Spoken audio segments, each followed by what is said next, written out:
অভিনয় ছেড়ে দেওয়ার প্রসঙ্গে যা জানালেন তানিয়া বৃষ্টি। বর্তমান সময়ে ছোট পর্দার ব্যস্ত অভিনেত্রী তানিয়া বৃষ্টি ইউটিউব কিংবা টিভি চ্যানেল খুললেই তার নাটক, নিখুঁত অভিনয়ের মাধ্যমে চরিত্র জীবন বাস্তব করে তোলেন। এবার ওই অভিনেত্রী জানালেন বিয়ের পর ছেড়ে দেবেন অভিনয়।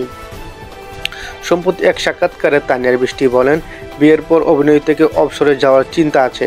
আমার মনে হয় সংসার ও কেরিয়ার দুটি বিষয় একসঙ্গে চালিয়ে যেতে পারবো না। আগামী 5 বছর যতটুকু কাজ করার তা করেই যেতে চাই। এরপর বিয়ে করে সংসারে মন দেব। ইচ্ছা রয়েছে দেশের বাইরে সেটেল হওয়ার। এদিকে পেশাগত জীবনের পাশাপাশি ব্যক্তি জীবন নিয়েও আলোচনা থাকেন বৃষ্টি। 2017 সালে অস্ট্রেলিয়ার প্রবাসী সাব্বির চৌধুরীকে বিয়ে করেছিলেন, তবে 1 বছরের মাথায় ভেঙে যায় তার ঘর। এরপর ছড়ায় আরশ খানের নাম। শোনা গিয়েছিল দুজনে চুপিসারে ঘর করছেন, তবে বৃষ্টিকে বিষয়টিকে গুজব বলে উড়িয়ে দিলেন। আমি যাদের সঙ্গে কাজ করি তারা সবাই আমার খুব কাছের, তাই হয়তো গুজব ছড়ায়।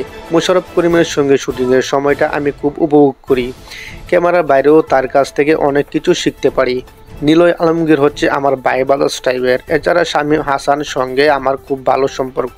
শুটিংয়ের বাইরেও আমাদের আড্ডা হয়। সেই আড্ডায় আরও অভিনয় শিল্পী নির্মাতারাও থাকেন। 2012 সালে বিট চ্যানেলে আই টপ মডেল প্রতিযোগিতায় দ্বিতীয় রান আপ হয়ে বিনোদন অঙ্গনে নাম লেখান তানিয়া বৃষ্টি। গাছফুল নামে একটি সিনেমাও অভিনয় করেন, তবে ব্যস্ত হয়ে পড়েন ছোট পর্দায়।